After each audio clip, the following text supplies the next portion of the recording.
Okay, something's not quite working right, guys. Let's try to get this. Oh, that's because I'm hitting the wrong button.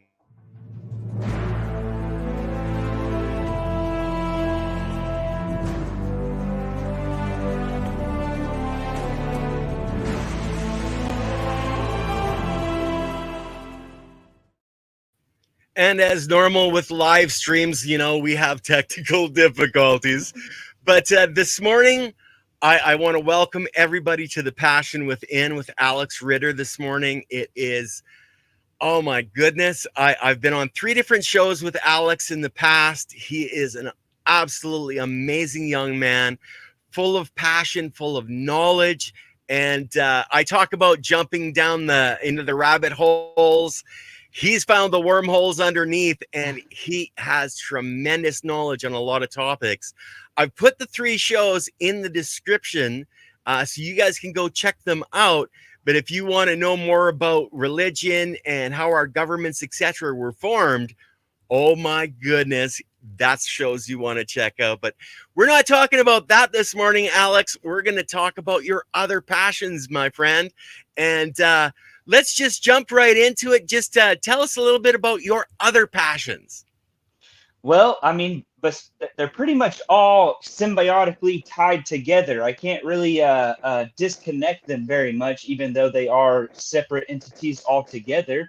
So, I would say I've been using cannabis and ethnogens since or psychedelics since I was about 13, 14 years old. I started down that path because someone very close to me had died, and I was in a very Episcopalian is the denominational that I was under for the Catholic Church, and they Yeah. couldn't really give me any answers to this evolution of life. And I just thought that, well, that's peculiar, since all of this is dealing with the soul and reincarnation and rebirth, and everything is spiritual, right? So I was like, how come you don't have answers for me for that? So that's kind of what kicked off, I would say, my own self-discovery for these things. And it was all about death, and I wanted to know, what really is death. I want to come to understand that in a better light. So a young age, I'm looking for DMT, and I'm watching the early days of Joe Rogan on YouTube before it was really like podcasting, and he's talking about isolation chambers and dimethyltryptamine, and I'm like, holy cow, like that's it. Like that's what I'm looking for that.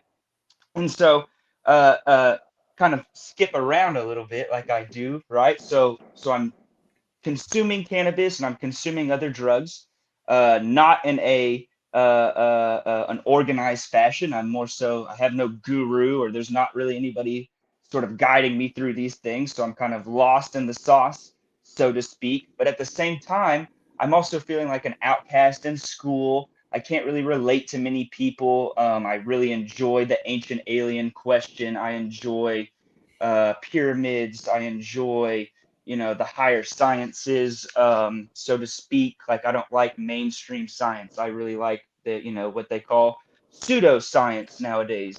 That was really, I was really just into that, all of it. And it wasn't until I started to get older and in my 20s that I discovered, you know they're both the same. They coexist in the same realm.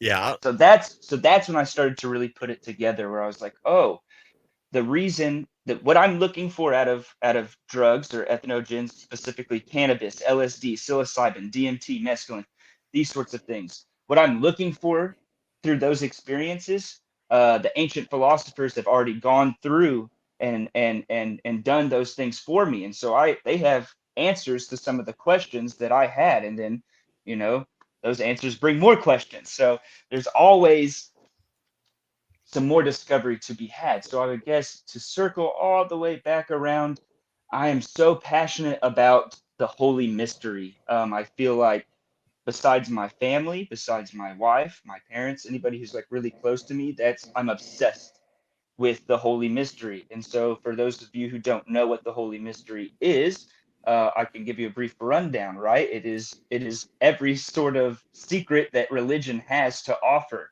That is the holy mystery.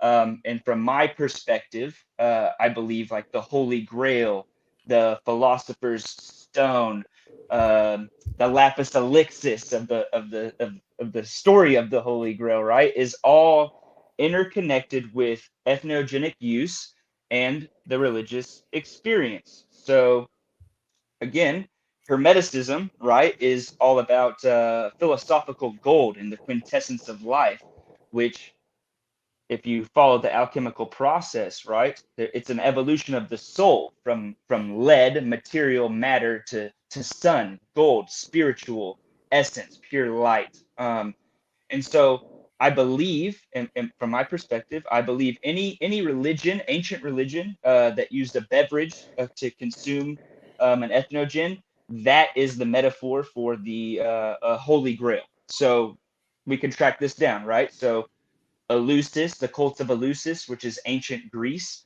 they had a drink called kykeon, and there's a great book called The Immortality Key by Brian Murescu, and this just came out in 2020.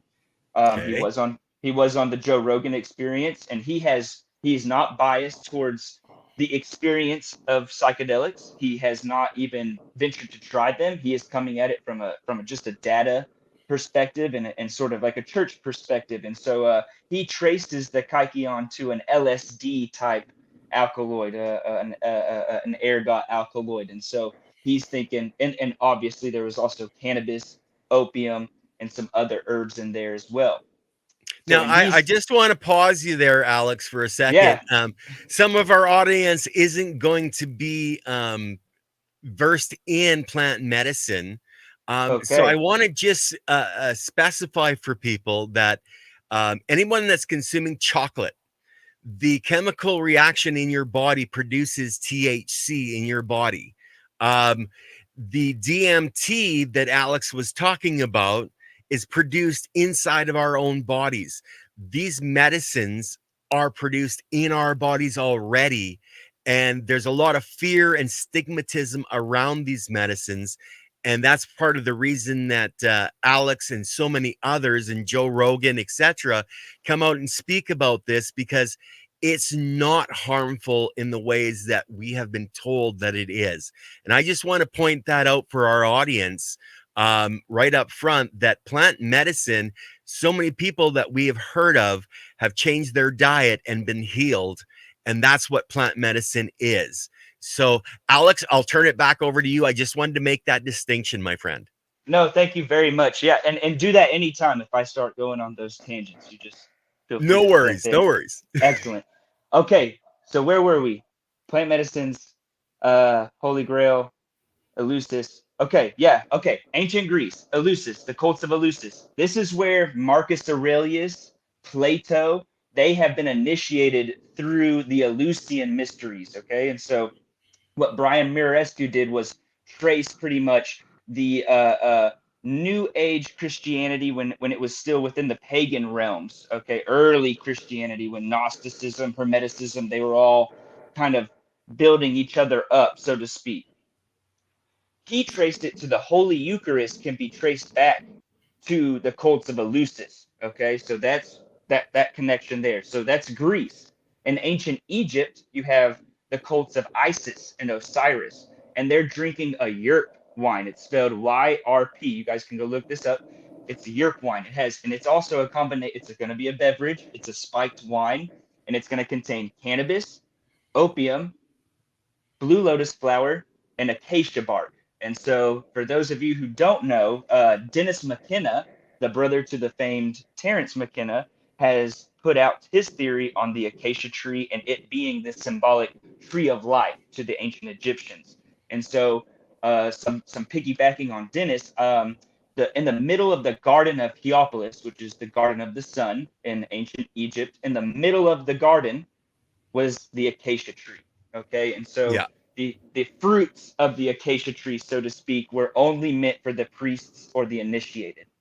And so again, what we're seeing here is a beverage, ethnogenic in foundation, and it is providing an experience for the person who's taking it to gain knowledge. Okay, and so we call this knowledge gnosis. This is the gaining of wisdom and a deeper understanding. Okay, so there's ancient Egypt, right?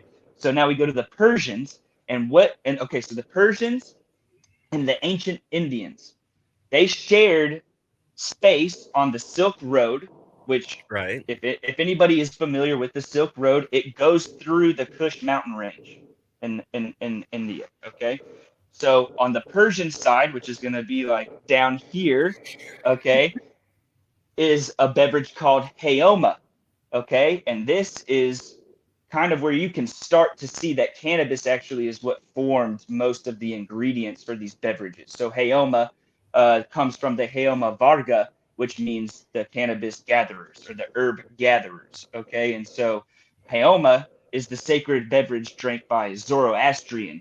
And so I don't know if anybody's familiar with Zoroastrianism, but Zoroastrian was the prequel to Islam, Christianity, Judaism.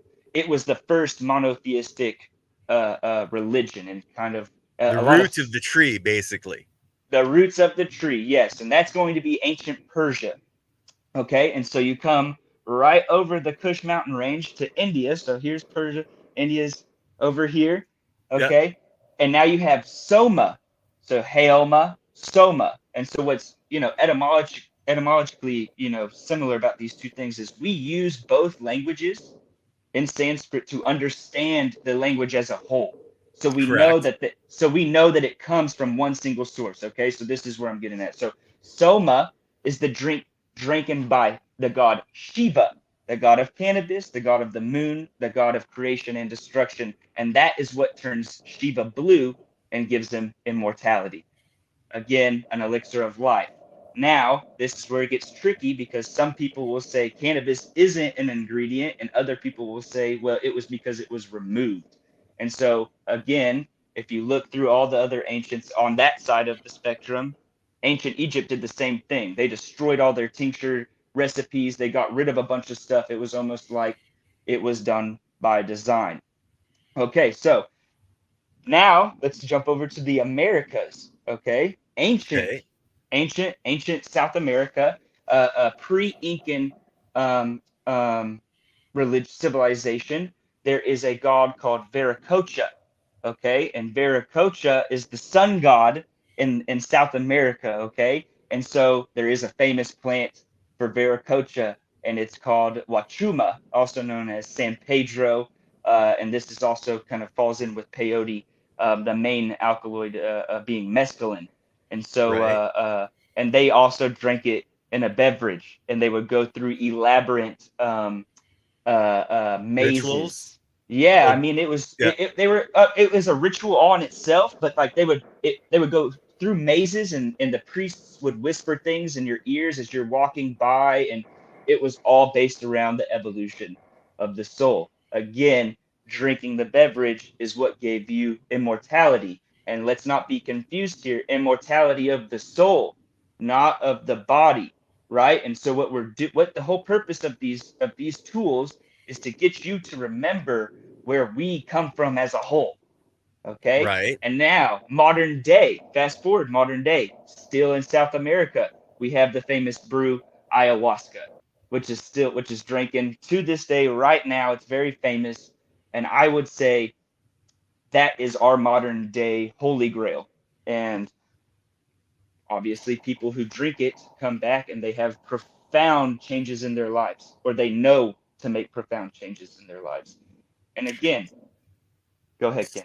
So I just want to point out that anybody that's going to be doing anything that, whether it's ayahuasca, whether it's LSD, whether it's mushrooms, whatever you're going to do, make sure that you are interacting with people that know what they're doing, because there's a lot of charlatans out there that you can have a problem with. Now, Alex, when we are using these substances, would you say it's almost a direct connection to the source energy of the universe coming back inside of ourselves, or is it more of an experience outside of ourselves, or should it be an internal experience? Um, that's a tricky question.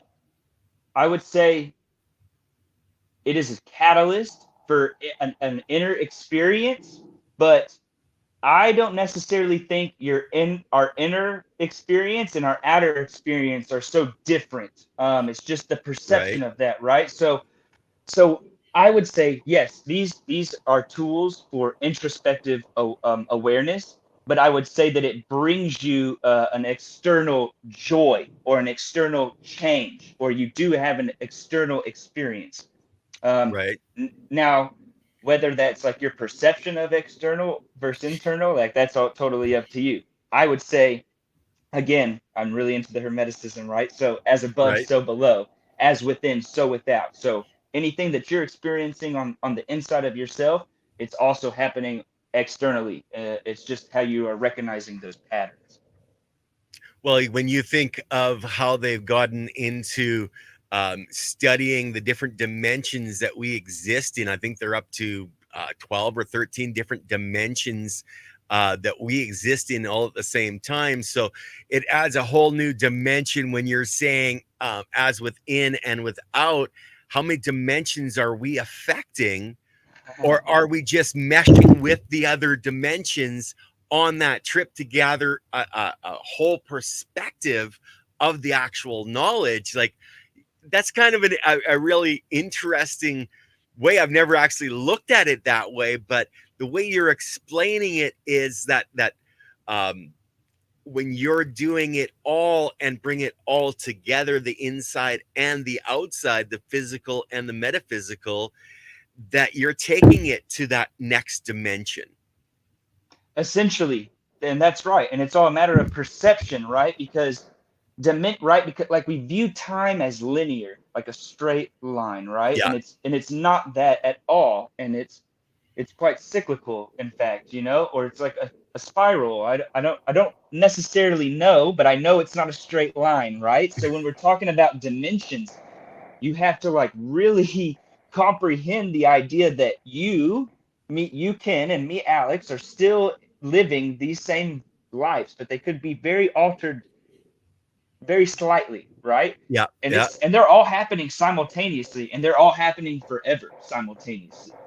So Well, it's what like I've always thought of is every time I make a critical decision in my life, I'm actually starting a new timeline because I've changed my future right there. Now, in some ways, that other person that didn't make that choice is still me living that timeline, and I'm on a new timeline, and it's meshing them all back together. I think that's what happens when we end this physical existence, is we do mesh all that back together. Now, Silly Lily has a great question that I think we should address before we move on. What books would your guest recommend reading on these types of topics? I Brian Murarescu's book, The Immortality Key: The Secret Religion with No Name. Great place to start. It's very dense. I highly suggest getting it on Audible, because you can pause it and kind of digest the information as you're going. He's a beautiful reader. Uh, Food of the Gods by Terrence McKenna, great book. And then for the cannabis sides of things, Chris Bennett is probably the most profound cannabis historian of our time, and it's really cool that we're like contemporary with Chris. He's like a surfer out of Canada, freaking awesome. He has written Canada. more. Yeah, he has written more cannabis history books than anybody that I know of. And I follow his work religiously. He's brilliant, a brilliant mind. Who else? Who else? Who else? We could go a little bit more academic, or we could go fun with books. I got plenty of books for days. I think let's stick with fun, because a lot of the times the academic doesn't land with people as much as when people are having fun with the topic, it resonates deeper. As far as mine, how I learn, I'd rather laugh and have joy than go, well, it's got to Oh, be this way. I understand that. Okay, The Alchemist is a beautiful book by Paulo Coelho. Um, what's another good one? Siddhartha by Hermann Hesse. Um, And how about psychedelics? What would Lily's asking? What about psychedelics? So what books would you recommend people read on, say, mushrooms, acid, DMT, uh, where Mm, they're going to get the most benefit with, in your opinion? I would say Rick Strassman's DMT and the Soul Prophecy is great for DMT, but it's again it's dense. It's a dense book, but it's really great information.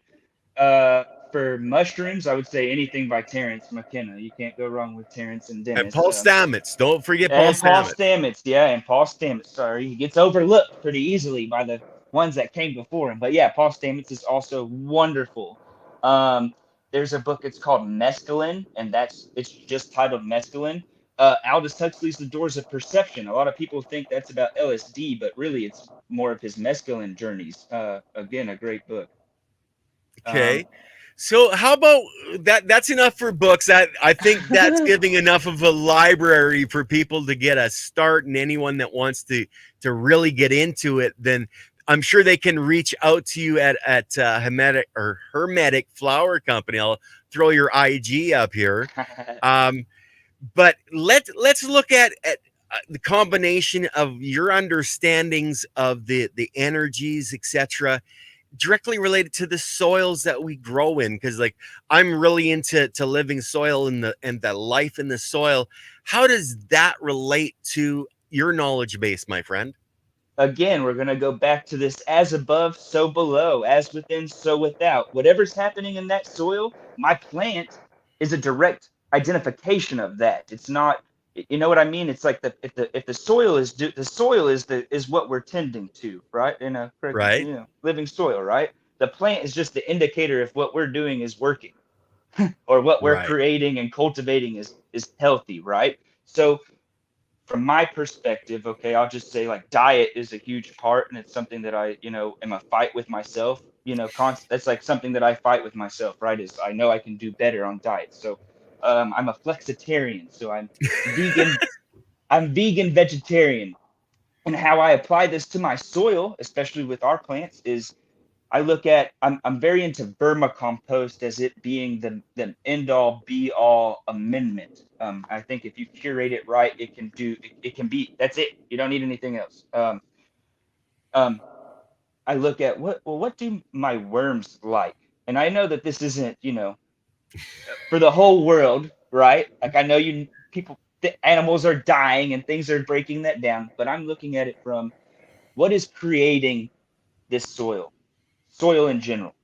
And yeah, it's worms. It's worms. Worms are the kings of the earth. In fact, there is a very strong occult ties to the worm and to the serpent, which everybody's heard of the serpent, right? But this is sort of like a subconscious cue that we don't want to return to the earth. And that's where the serpent is deemed evil, and that's because it goes in the ground. Worms do the same thing. But, anyways, worms aren't eating a lot of dairy. None at all, in fact. They're not eating a bunch of acidic things. No oranges, no limes, lemons. They're not eating meat, bones. They're not eating that. They like vegetation. They like organic matter, green organic matter. Not they like fruits and what I would consider the life source of our world, right? There's no middleman. If a plant doesn't have a middleman, the only middleman is the soil, right? Everything else it's getting direct sunlight, direct moonlight, direct starlight. It is a direct connection to source. Whereas right. if we have to go eat meat, like we have to break it takes more energy for us to break that meat down than it would to break the shit that the meat is eating down, if that makes sense. So I take that philosophy and I apply it to my soil, and I'm like obviously again I know that a rabbit dies, it has to be broken down and given back to the earth, but that's not what we're curating here, right? Um, I'm an indoor garden and raised beds, so again I'm trying to feed the worms. I'm trying to give those worms in my beds everything they need to work at their totality.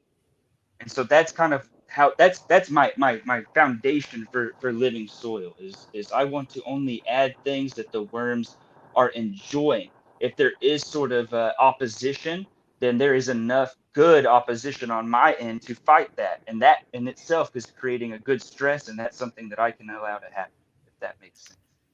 Actually, it makes a lot of sense. When you're feeding your worms, then you're actually focusing more on feeding what they would like to consume, and looking at it from a compound perspective on a molecular level, because it's all based down at the molecular level for what um, is created, whether it's another worm or whether it's a plant. um, they're going through, they're consuming the biology that's in the soil, um, and they're adding to it their biology, and they don't consume all the biology.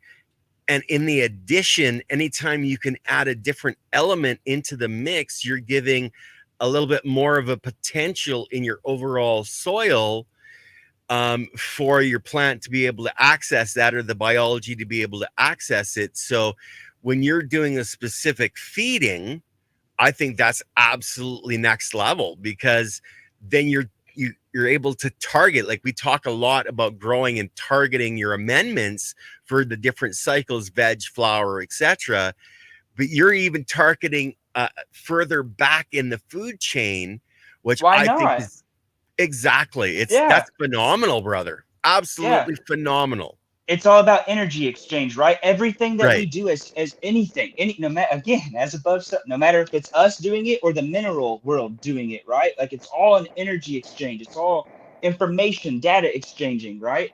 The Yeah. efficiency of how that energy is exchanging builds the progression of the totality of the experience. And I think that's beneficial. And again, when we can take it to the next level, like I'm not, don't even think about the plants right now. I want to curate these creatures. I need to curate these worms so that because I know if the worms are doing their job to the best of their ability, my plants will be doing to the best of their ability. And that's all that it, and again, the plant is a symbol for that. You don't, you don't you don't look at, I mean, in the beginning you look at the plant and you're like, something's wrong, what do I do, what do I add, what do I do this, like to Yeah. me, I'm like, you're already 3 days behind schedule, you know what I mean, you're already 3 days behind schedule. Like now is the time to act, but you're going to have to do things that maybe cut corners.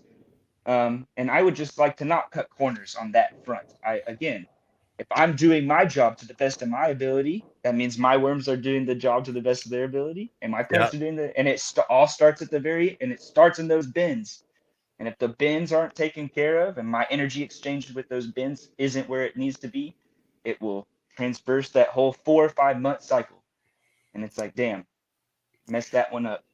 Yeah, because you're missing a critical part, um, if you're not doing that. And like you mentioned, putting the energy in, and that's one of the cores of everything you've been talking about today, is the energy.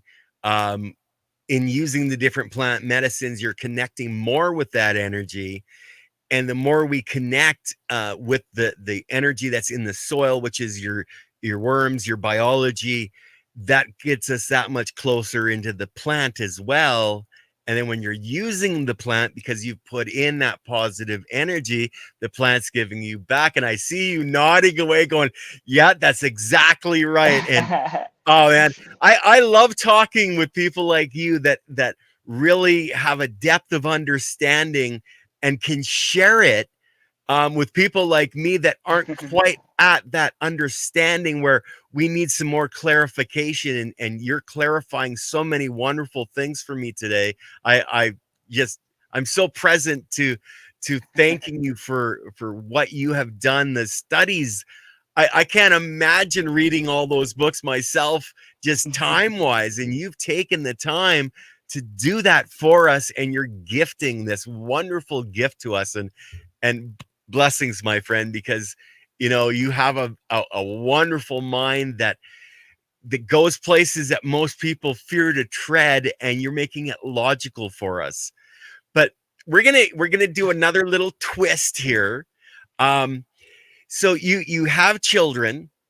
When Two. you are out in the environment outside, are you telling your children not to touch nature, or are you telling them to get their hands dirty? And why would you tell them that?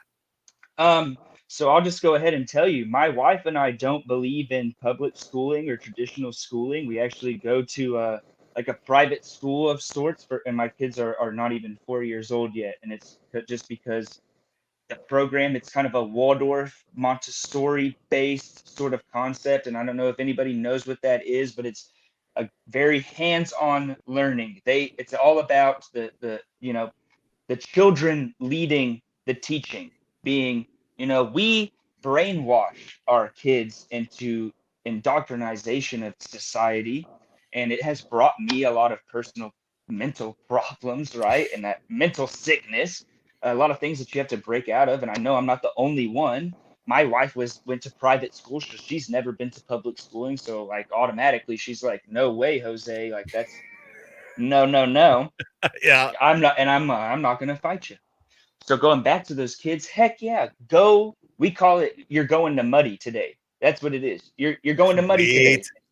today. And they, half the time he doesn't even come back with pants on, And I'm just like, you're doing it right. You're out there, you're playing, you're investigating, and you're being a true child. You're not being forced to sit in a chair where obviously their attention isn't going to be centered anyways. They need to be in nature. They need to be involved with nature.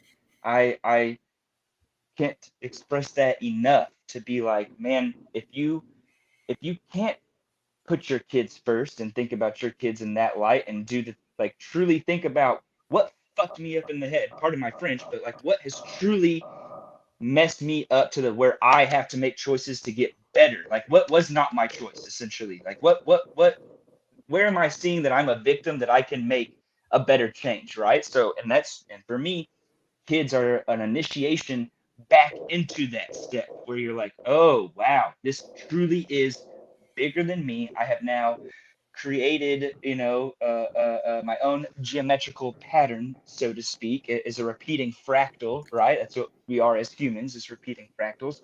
And so Yep. now I have an ability to give back. Like, what do I want to give back? That's the whole. What do I want to give back to my kids? What do I want to give them? And I want to give them earth. I want to give them the earth, man. I want them to be, you know, curators of this earth and caretakers of this earth. And I don't mean it in like the, the extremely liberal way of fighting it. That's not what I mean. I mean like truly picking up that soil, looking at it and knowing the value of that, and expressing that themselves. Whatever that is, I want that. I want that. Obviously they'll make their own choices as they go along, but that's where I am with my kids. And that's fantastic, my friend, because letting them live their life and connect that way, they're going to have a deeper appreciation for everything in life. And I want to point something else out to our audience, that the environment that you live in your pollens, your etc. You need to get your fingers and your hands in the dirt to get the biology that's local to you, because that's the biology that exists. That's going to fight off viruses and infections. And we're too sterile in our perception of reality. We need that to give us the antibodies. That's what a vaccine is supposed to be for, to give us a little bit of the disease so our own body, our own biology can learn how to fight it without your kids playing in the dirt and having that mud day where, there's no pants and they're just covered. They need that, because that's not only their connection emotionally and intellectually and physically with the planet we exist on, but it's giving them the local environment biology. We talk a lot about that in Korean natural farming with your indigenous microorganism collection. You want those indigenous organisms in your kids. You want them to have that barrier in their health, because 70 to 80% of our immune system is the biology that exists in our bodies. So the more biology we stuff in there, like you're doing with your worms, the better off they are. And in turn, their children are going to be. That it's a brilliant synergistic relationship. And I just love that you're allowing your child to be a child and to get dirty and experience life. What's one of the things that your child does that just makes you smile and just brings that essence of laughter to your soul? There's a lot actually. I would say though, I mean, we're getting personal here anyway, right? So I grew up without my biological father, so I have no kind of preconceived ideas of like how that what that relationship looks like. So anytime that I'm present with my son, and I have a little daughter as well, and she's Cool. almost 1.5, but my son is a little bit more, he's asking more questions and things. There's times where I'll be looking at him and I'll be thinking like, how in the world did this even happen? And he'll just, and with that, it's like telepathy, call it whatever you want, but he'll look over and just give me the biggest smile, and it just melts my heart because I'm just like, dude, like we are connect, this love, love is the connect, love is what it is. Yes. And and the true love, like unconditional love, no, there's no chains to it, it's just true love. And that smile, whatever, that Yeah. connection, me thinking that, I feel like that is that is the energy that propels the universe. And I feel like anytime, life is suffering, so anytime we can get a little taste of that, Mm, smile, a kind word, you have a great mind. Anything that sends that shiver up your spine, the good tingle, yeah. that that is the sauce. That's the whatever you want to call it, whatever life is. I feel like, oh, that's a taste of that oneness, that true that wherever we come from, the true source of source. That's it. Yeah. And that's, anytime I get that out of my kids, man, it just, I don't need a drug, I don't need coffee, I don't need anything. I am ready to go, like I'm motivated, I'll take on the world, I'll fight, whatever you need me to do. And that's wonderful, Alex. And it's that love of children and life, and looking at your child and getting that smile. And your child, when you're thinking it, your child knows it because you're projecting that love. People, we're full of energy, we're energetic beings, and that positive flow of energy, that smile, just it lights up the world. That's why I say to people, one lit candle can light many without diminishing its own light. And Alex, you just keep lighting candles and you're lighting up your children as well. And they're going to be these wonderful, wonderful people as they grow older and experience more. And I can just envision the joy and the giggles that you are going to have in 10 years when your son's going, Dad, you told me this was the why, but I found this out and this is the why, Dad. And you're going to sit back and go, thank you, son. Thank you. Because now I know I've shared with you this quest for love and knowledge. And I I envy you what you're experiencing. I've never had children, but I've been able to watch others, and the joy, just the pure joy that you see in a parent's eyes with that unconditional love for their child is absolutely amazing. Does your wife feel the same core of energy when she interacts with the kids, or is she still just mom? No, she definitely does. Probably more so on a deeper level than I do, if I am being truthful, just because they're, uh I would say, as a mother, and again, it's subjective and I'm speaking from a male perspective, but Uh-oh. as a as a woman who's connected to their children for 9 months, like truly like connected, and that comes out, and that bond is ripped, it's not truly ripped. There No. is still a connection there, and I think that's why, like, there's like clinical depression afterwards, because energetically, again, you had Yeah. something that was so attached to you. I will never be able to feel that sort of connection like she does, right? So, Right. and the joy that she must feel, in her own way that comes from that connection. I wish I could have some brief understanding, but I feel it in my own way. So, but Yeah. I know that she does. I know that she does. I watch her go through the emotions. I watch it happen on her face. So I know that it's there. But it's, again, this is one of those things that it's like we don't really need to speak about it. You know what I mean? It's like that unspoken.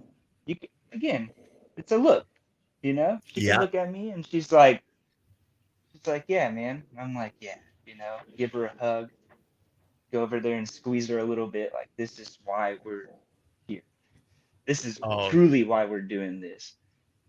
yeah. And that just Yeah. so warms my heart. I'm so present to that because it's the love of the children, but it's your love as well, and you're bonding together and sharing that love with your children. Like you mentioned, you didn't have a father growing up, so who was one of your role models? We'll go off on a totally different direction here, but who was one of your role models to become this wonderful human being that you've become?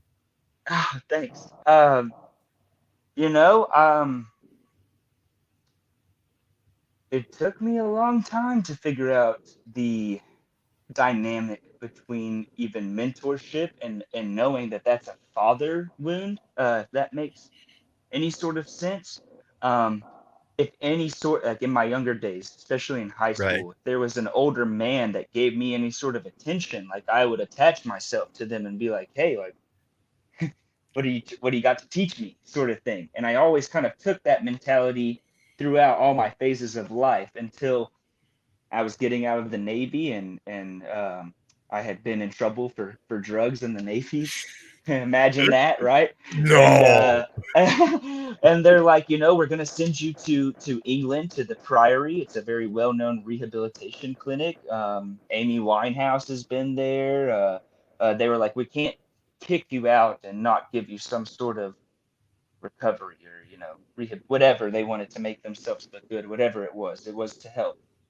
So I went to London and I met this guy. His name was Chris Mine, and he's actually who started all of this for my bigger journey for me. I met him over there in the rehab, and we were there for some of the similar things. And he was like, "Well, what are you planning to do after this? Like, you're getting kicked out of the Navy. Like, do you have any sort of plan? Like, you're a smart young man. What are you doing with your life?" Like, man, I Yeah. don't know. I don't know. I just want to help people. And at the time I was like, I'll go to nursing school. I'm not quite sure. Like, I know in my heart I want to help. I'm not sure how to help because I can't even help myself right now, but I'm trying. This is truly my calling, is to be in service. I want to serve. This is, you know what I mean? And he was like, "You know what? Give me a couple days." And I was like, "Well, what do you think about the cannabis industry, man? Like, tell me, what do you think about the cannabis industry?"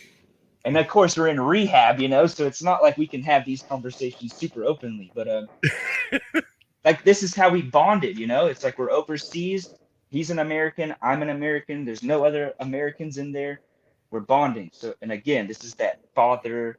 I Yeah. really I'm like, holy shit! Like, this guy really understands me and is coming at me in a different light than anybody in my whole life has ever come at me for.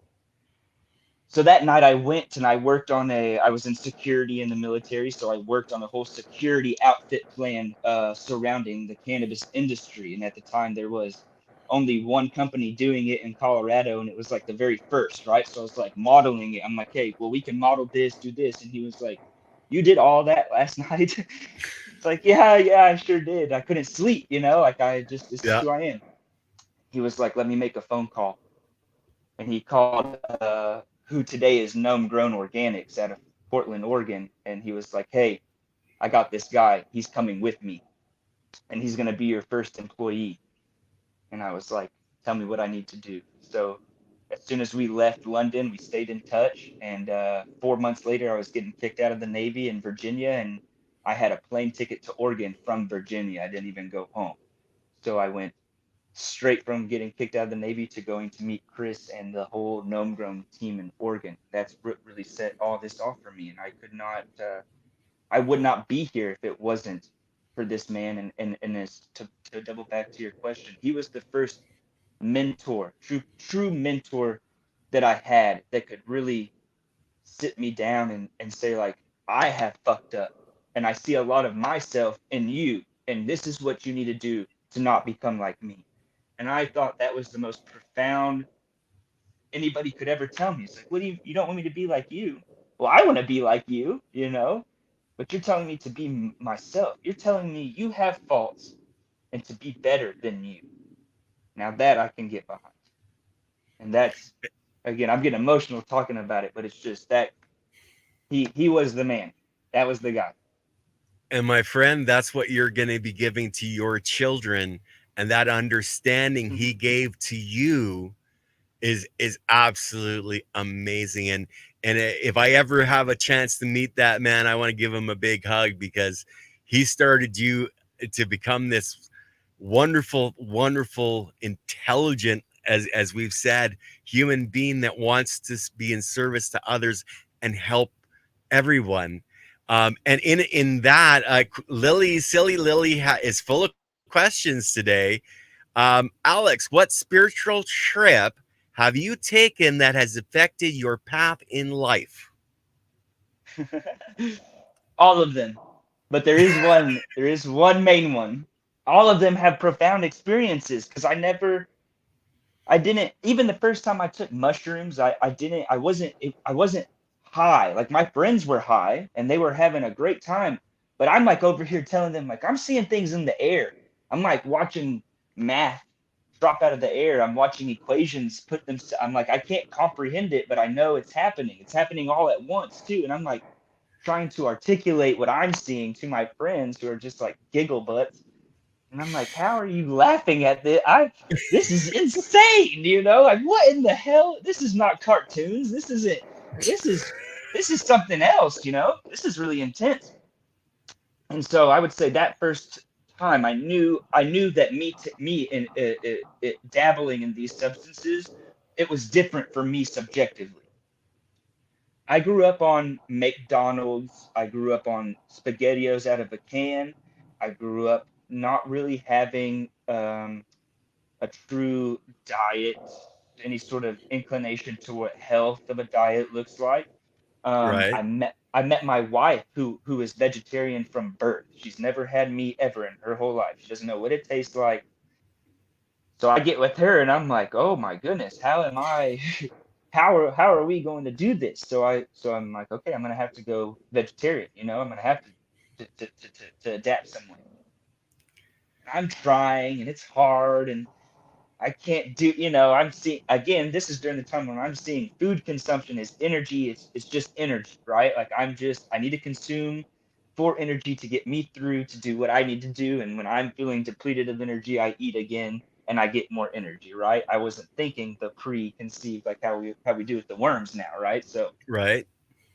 I go through this life change thing and I'm like, I'm going to go eat some acid.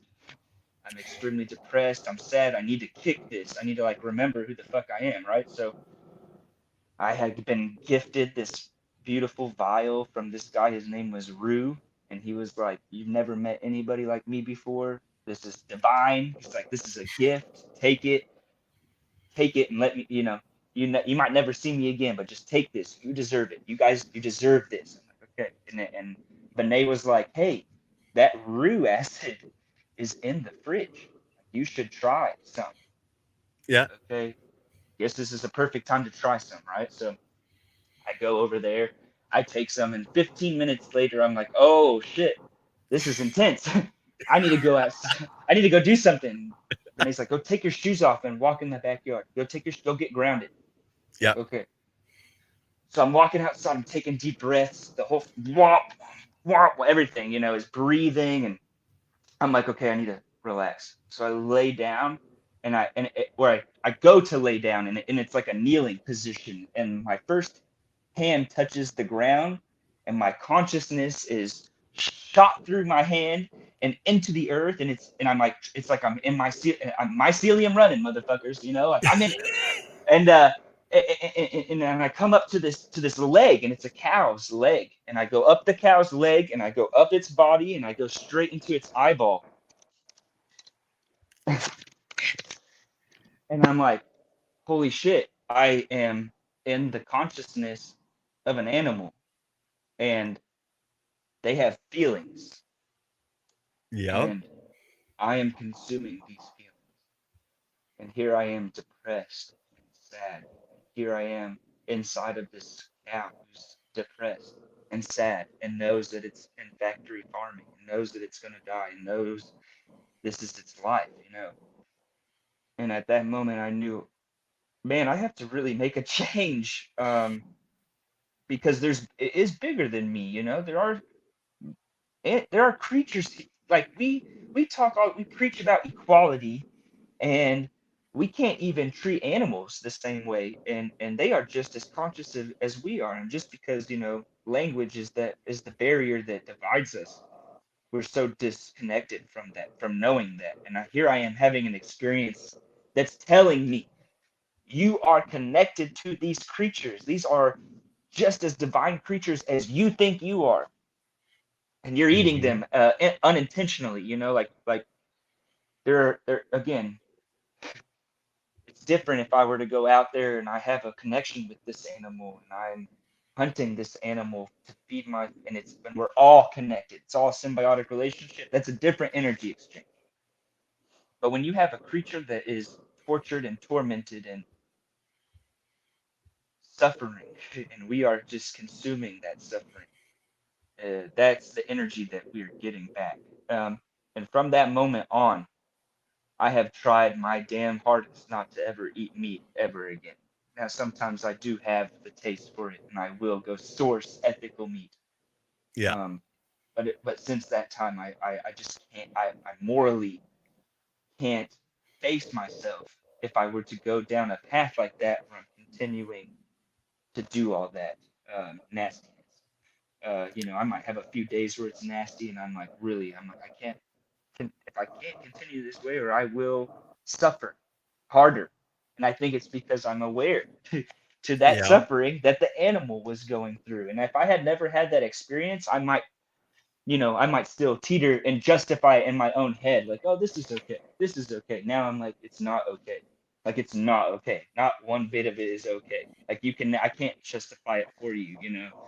Yeah. So, Well, it's all in everybody has to justify it in their own right. Now, Silly Lily brings up a good point. It's why the indigenous people talk about giving thanks for what they are about to eat. And I don't know if you saw the movie Avatar, where, you know, when they killed the animal, they gave thanks for the what was going to come into their body. And our plants are sentient as well, and when you really get deep into it, all the biology in the plants, the animals, us, it's all basically the same biology. And so is anybody actually a vegetarian eating a plant? Because we're consuming the biology. So it's kind of a really twisted way of thinking about it.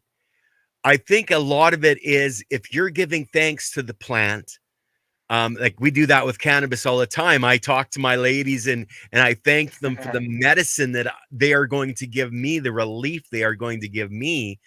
And I also consume the cannabis leaf because I know it's good for me as well. Um, but I think it really is how we interact with everything we consume.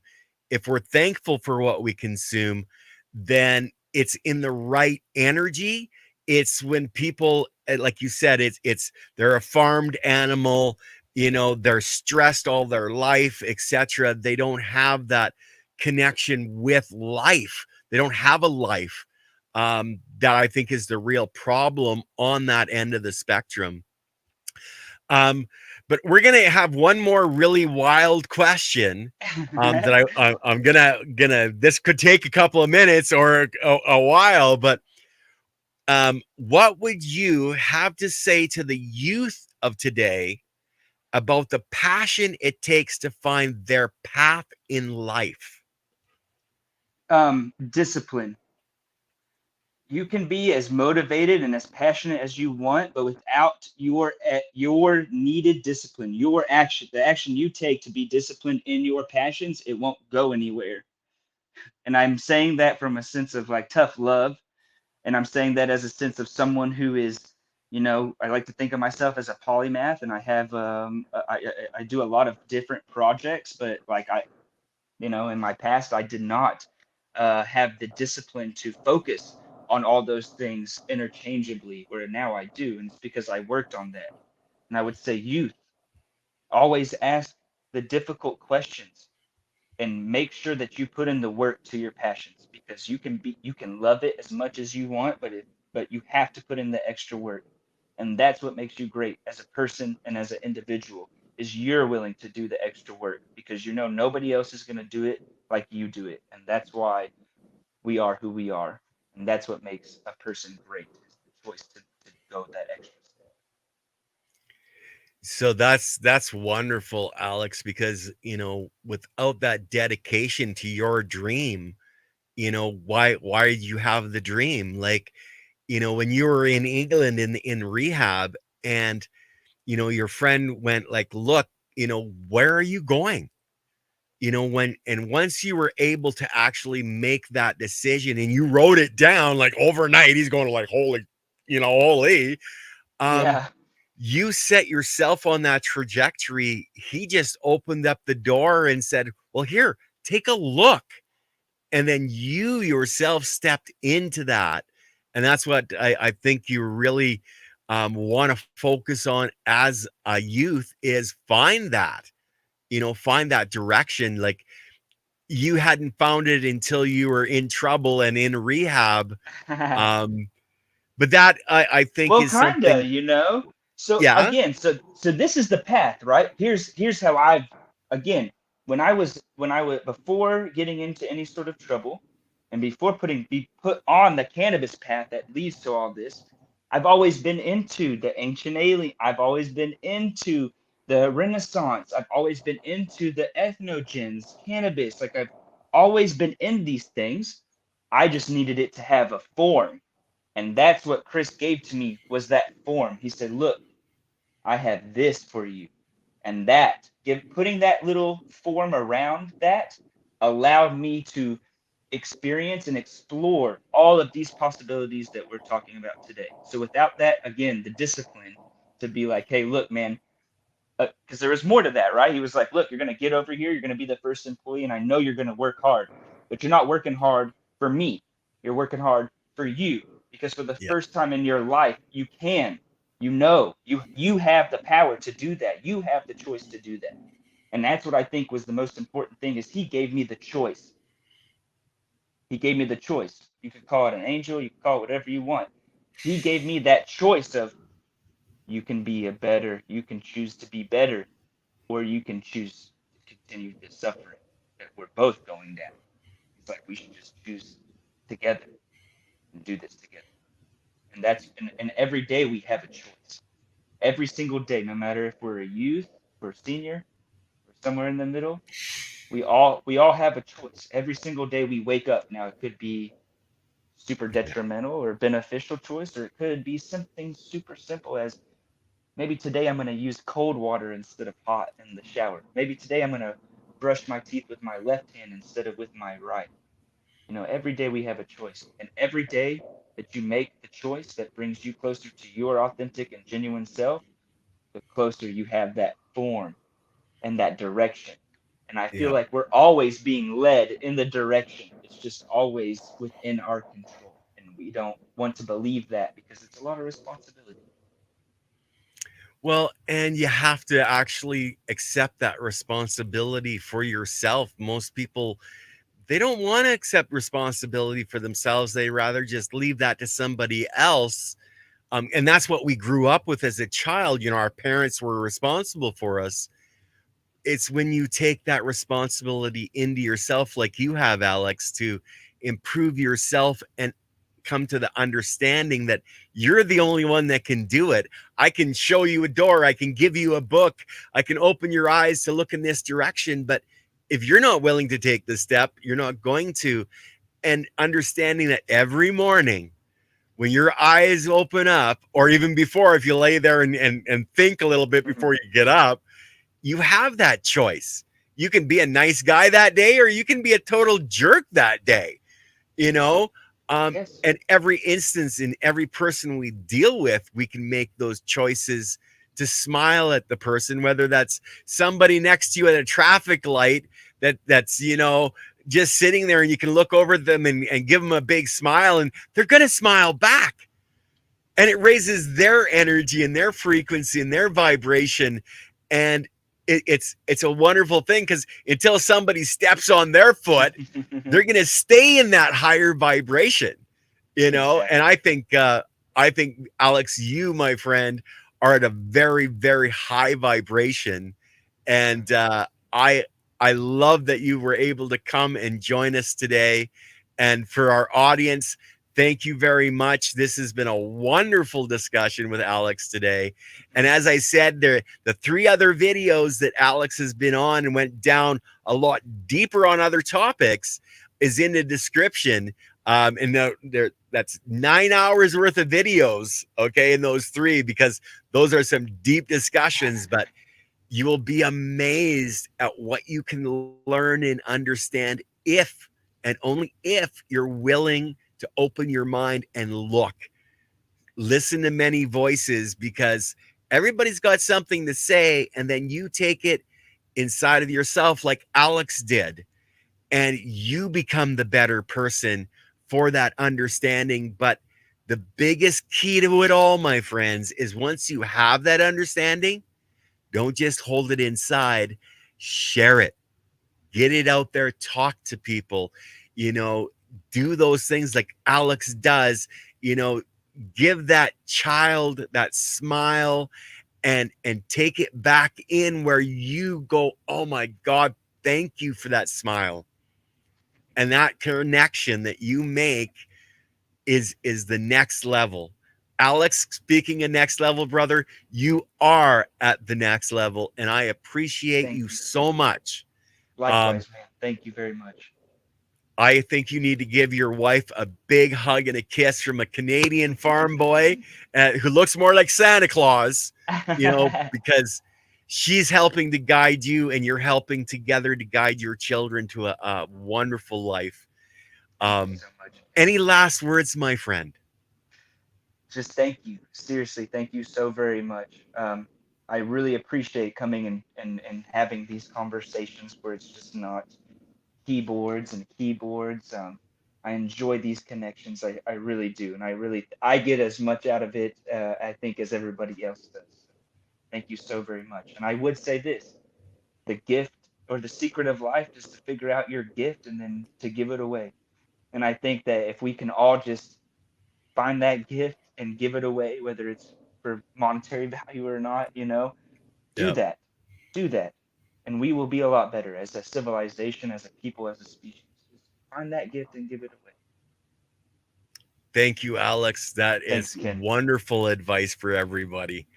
With that, everybody, we're going to have another show later today. So you're going to want to check that out as well. It's at noon my time, so 11 o'clock Pacific. But oh, I love you all with boundaries now. I love you all with boundaries. But thank you so much for coming. Thank you, Alex. And we Thanks, will Ken. see you on the next show.